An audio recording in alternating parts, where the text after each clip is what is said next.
So what are we doing today? We're going to be able to identify and work with conditional statements. How are we going to do it? We're going to recognize the parts of a conditional statement and the different ways to rewrite these sentences.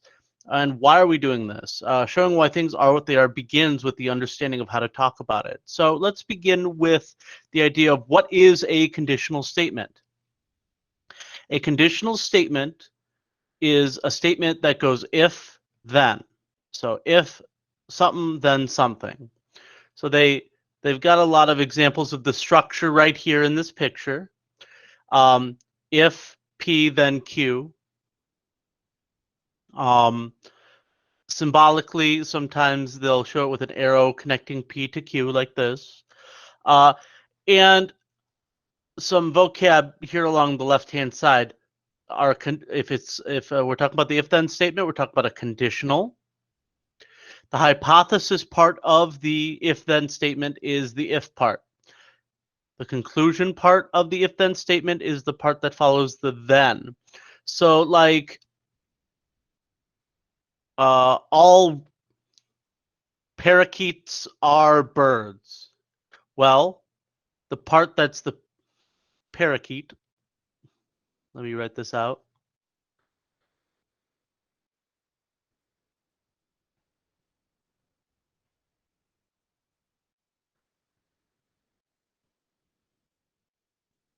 So we want to write this as an if-then statement. If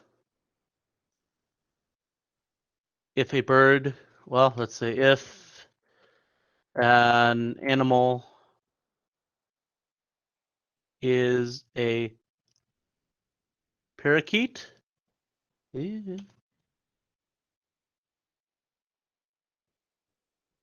then it is a bird. So let's look at what I wrote compared to how I rewrote it. So all parakeets are birds. So we were saying, right? If an animal is a parakeet,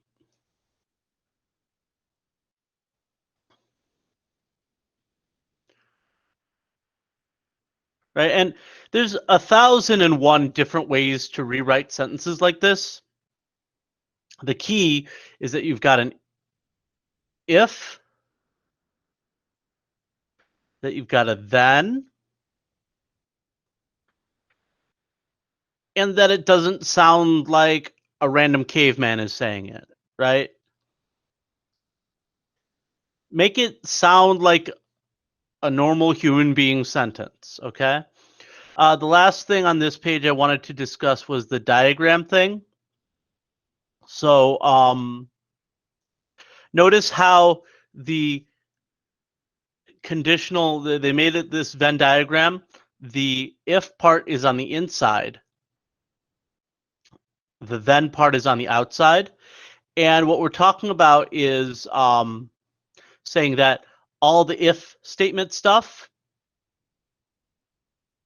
is part of the then statement stuff. So if all this stuff on the if is a subset, it's a piece of the then stuff. Like parakeet, that's a type of bird, right? So here's all the things that are parakeets, and then this entire big circle is all the things that are birds. And notice how none of the parakeets are outside the birds, right? Every parakeet is a bird. So if it's a parakeet, then it's a bird. Okay? We want to be able to identify the hypothesis and the conclusion of this conditional. So the hypothesis is always the part following the if. This is our hypothesis.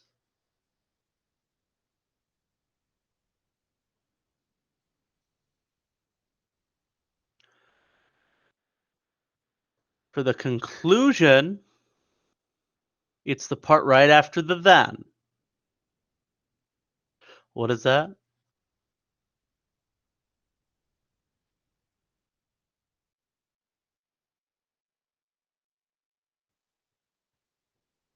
So if I'm asked in a problem, what's the hypothesis? Well, then I would say an animal is a robin. That's what we are beginning with. That is our sort of thing that we're assuming.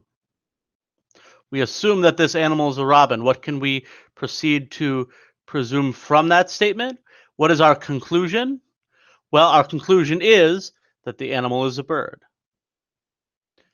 So what we're talking about, we don't want to include the if or the then in our hypothesis or conclusion. The if and the then are what connect them to make a whole cohesive uh, syllogism.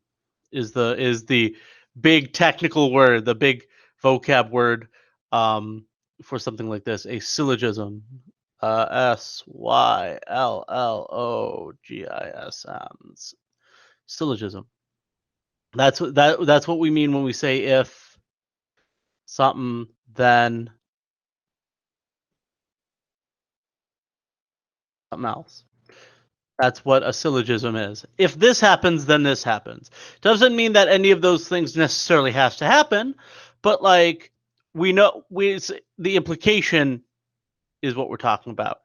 If I wake up late, then I'm going to be late for school, right? That follows. It doesn't mean I woke up late. I woke up early this morning, and it doesn't mean I'm ever late for school. I'm here, although I have been before. It's very unfortunate when that happens. Um, but the entire thing as a cohesive unit is a separate idea. All right, so let's practice once.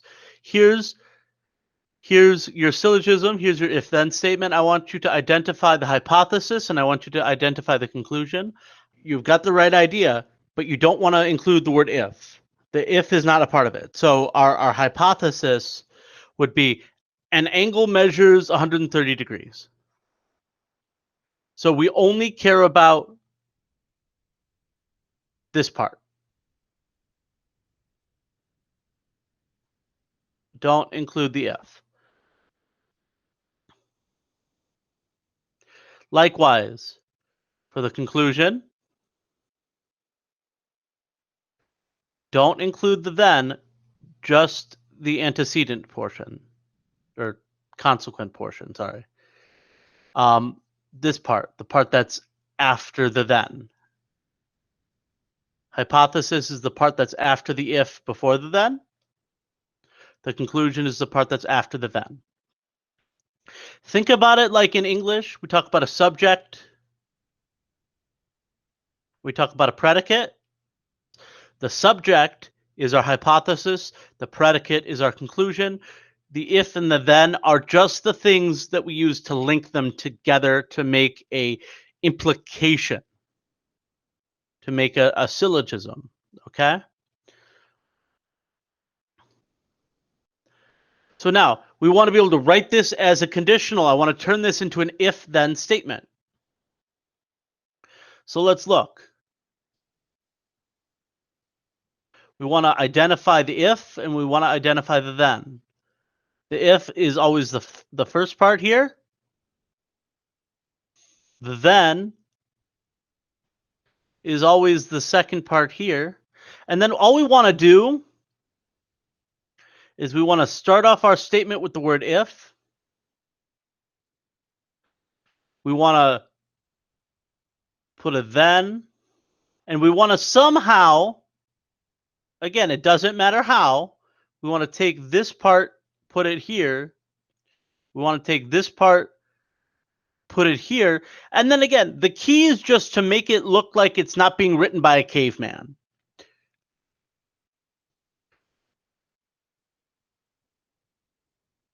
Yeah, Alberto, that makes complete sense. That's really good. So what Alberto said, if you're not looking at the chat, if angles are vertical, oh, I want to color code this properly. There we go. If angles are vertical, then they share a vertex.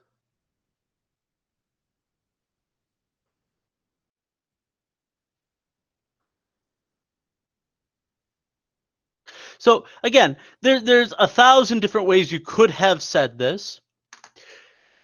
If two angles are vertical angles, then they share a vertex together. You could have said it in 1,000 different ways. You could have formed your sentence basically however you want, as long as if this part, if they are vertical angles, then those angles share a vertex. However you want to say it, as long as you're saying, roughly speaking, the same thing that I am, or the same thing that Alberto did, then you know that it's going to be okay. Again, the key is just to make sure that when you write it out, that it sounds like a human being is talking. No caveman speak. If vertical angles then share vertex. No. No. Make sure that you are doing this and making it sound normal. Okay, give this one a try. Dolphins are mammals, and we want to write that as an if-then statement. All right, once again, start out by identifying which part is your hypothesis and which part is your conclusion. Right? That's what we want for our hypothesis, right? Somebody's a dolphin. Well, then what's our conclusion? Somebody's a mammal. So what do we do with that? Again, we start with the if,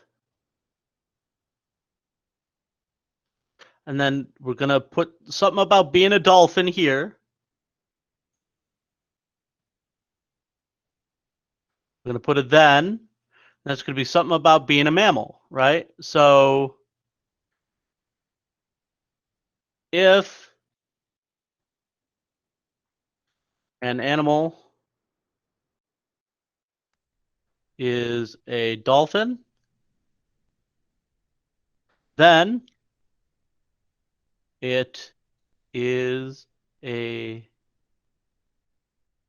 mammal, right? Again, notice how not all of these words were found in here, but the idea is there, right? If dolphin, then mammal, right? So how do I make that sound not like caveman? Add in some articles, some supporting intransitive verbs, maybe some pronouns, what have you. And again, this is not the only sentence. Like, I'm not, if it's not exactly this, I'm going to mark it wrong. No, that's not the case. But like, this is the idea, right? If you can do and make it look something like this, something that you get the same gist, then you know you're going to be okay.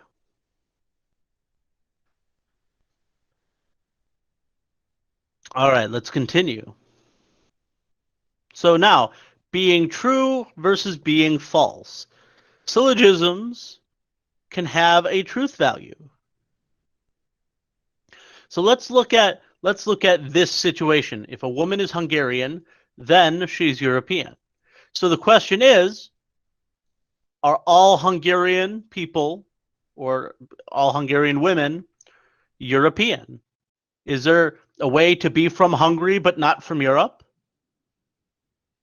So in order to solve this, that's what we have to be asking ourselves. Well, is Hungary a part of Europe? Yes, right? So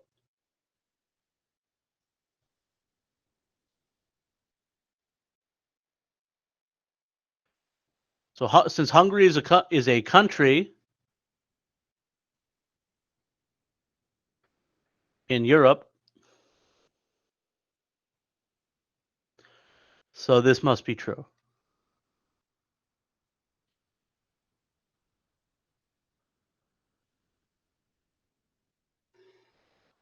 Right? There's no way for a person to be from Hungary at that moment and not be European. Now, if instead it had been if a woman is Chinese, then she's European. Well, China's not a part of Europe. That doesn't make sense. That's not true, right? So that's what we're talking about.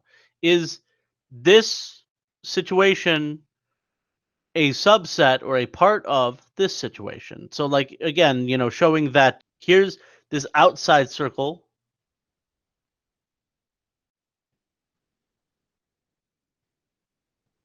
is Europe. This inside circle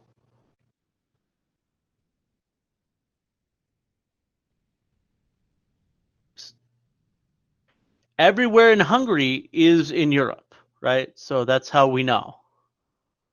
There's lots of other things that could have been here to make this true, right? If a woman is Spanish from Spain, German from Germany, English from England, Portuguese from Portugal, Danish from Denmark, Finland, Norway, Sweden,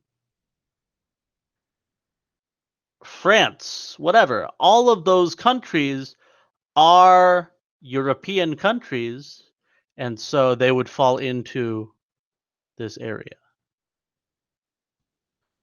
Let's try this one on our own. Is it true or is it false? If it's false, give me a number that would be a counterexample. So if we look here, you might be thinking that, oh yeah, there are some numbers that are divisible by 3 that are odd, but here's the problem. And this is a really great way to use conditional statements.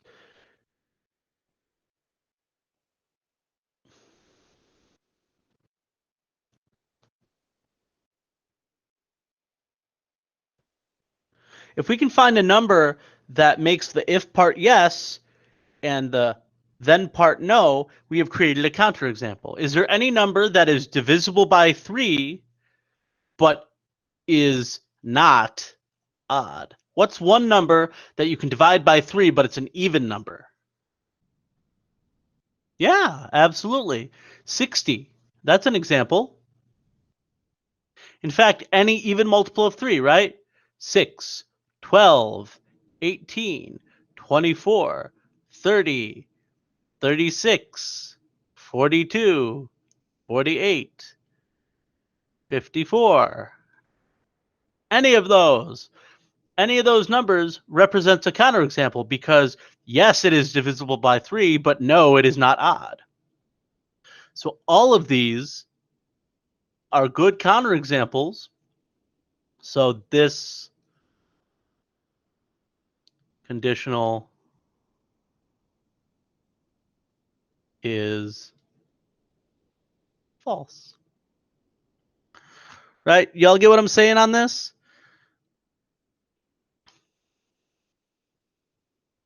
So now let's talk about a couple more vocab words. The word negation. When we talk about negating something, we're saying no, it's not, right? So we use the symbol, this little tilde symbol, the little squiggly line in the upper left-hand corner of your keyboard below the escape key, right? Tilde is what's normally used. Although I have seen, this is a really common one. Another really common one is looks like that. I don't know that it has a name, but it's like a little sideways angle symbol almost. Both of these are interchangeable. Your book uses this one. A lot of older textbooks use this one. We don't have to use that one. Although I probably will occasionally because that's what I grew up on.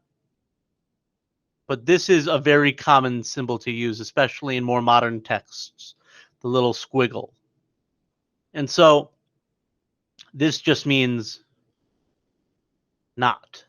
So if our statement P was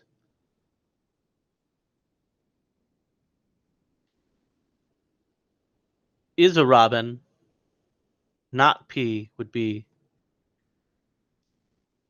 isn't a robin. Right? Y'all get what I'm saying? So is versus isn't, or backwards. If it's flipped, if our statement was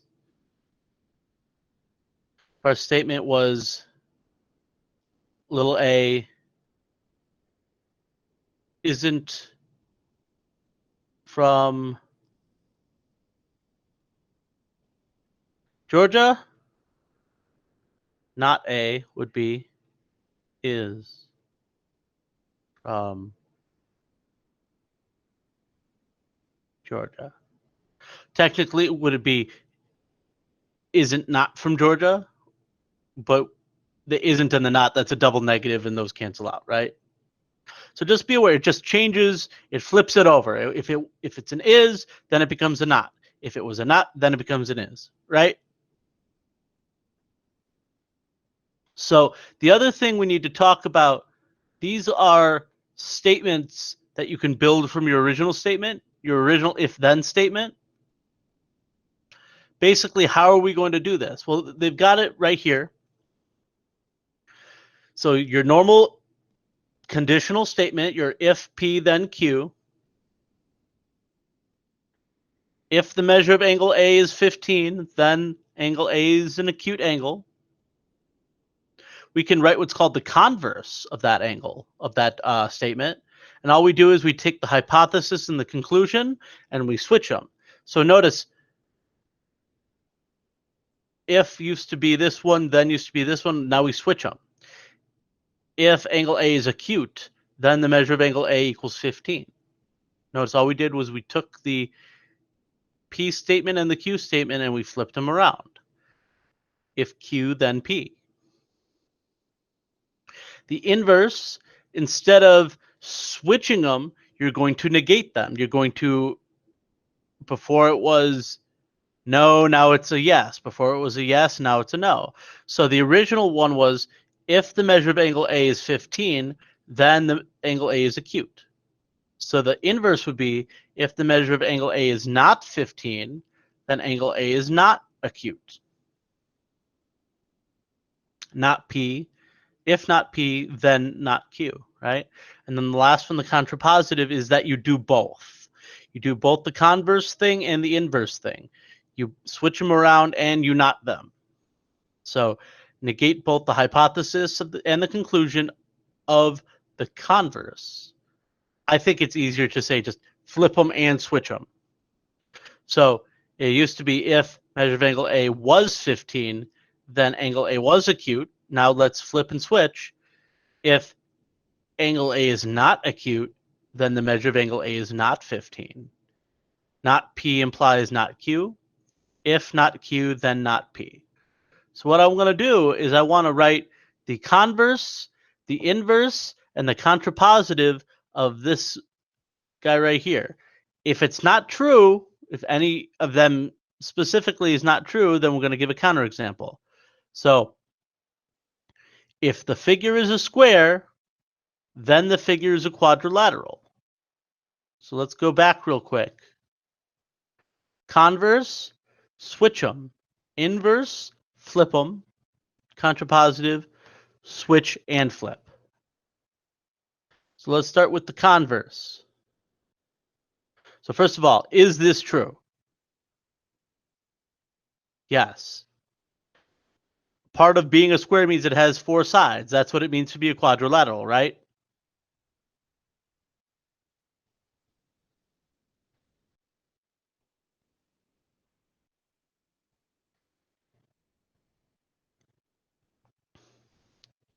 So converse, we're going to just switch them. Instead of saying if the figure is a square, then the figure is quadrilateral, we're going to switch it. If the figure is a quadrilateral,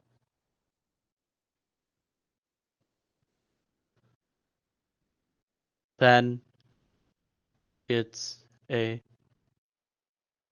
square. Now we know that that's not true, right? There are plenty of quadrilaterals that are not a square.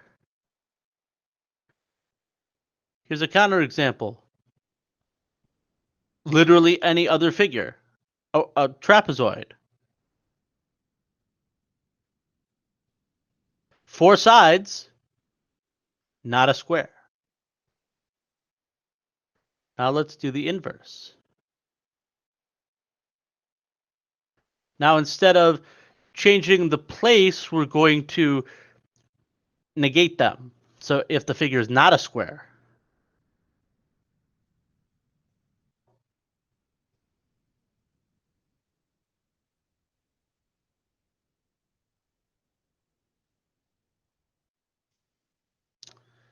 then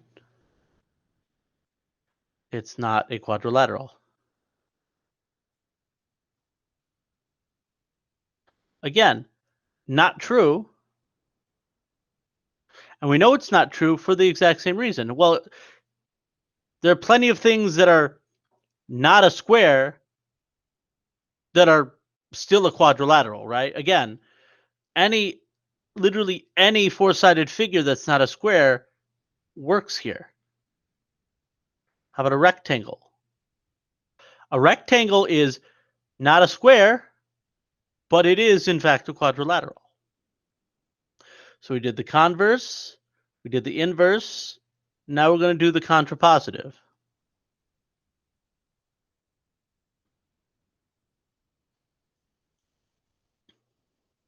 If the figure is not a quadrilateral, then it's not a square. Now, this has to be true, right? There's no way to draw a square without having four sides.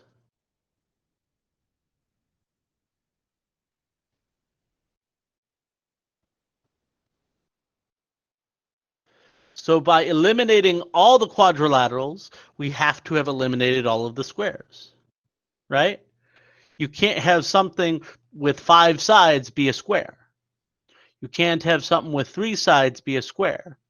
In order to draw a square, you have to be able to draw something with four sides, and we can't do that. So here we go. This is how we would do a problem like this. So I'm going to give you a chance to do one of these on your own. Same idea. If a vegetable is a carrot, then it contains beta carotene. And I will tell you up front, carrots are the ones that contain beta carotene. That's why a carrot is like sort of that yellow orangey color. That's part of what beta carotene does besides make your eyes stronger. I need to eat more carrots. Okay. Let's go through this real quick. So here's your conditional. And yes, it's true. Let's do the converse. I'm going to switch.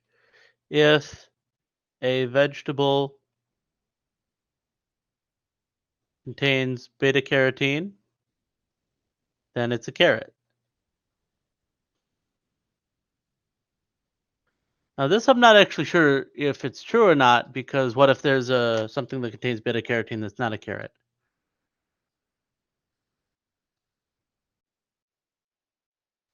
I'm looking this up right now. Oh, well, other here, let me get there. The reason it's called beta carotene is because it was found in carrots. But I'll put it right here. There are other ones with beta carotene in it, right? Carrots, sweet potatoes, squash, spinach and kale, cantaloupe and apricots. They all have beta carotene. So here's a bunch of counterexamples to this converse statement, right? Again, just because it has beta carotene doesn't mean that it's a carrot. Although I will tell you the reason it's called beta carotene was because it was found in carrots. All right. So just be aware of that. Let's do the inverse now. And the inverse is going to use a bunch of this stuff too, right? If a vegetable is not a carrot, is the inverse, then it doesn't contain beta carotene. And again, all of these other foods contain beta carotene. So just because it's not a carrot doesn't mean that it can't contain beta carotene, right? So that's the conditional. Here's the converse. Here's the inverse. Now the contrapositive. So if a vegetable doesn't contain beta carotene, then it's not a carrot. And again, carrots are marketed by their orange color and their containing of beta carotene, hence the name. So this one, I believe, is true. I don't purport to be an expert on vegetables, but from what I was taught as a child, this is factual. Unless they have, since I've been alive, started making carrots without beta carotene. That doesn't make sense though, right? I don't know. But here's the idea. You can take a statement and you can write it in 3 other different ways, and usually they communicate slightly different things, right?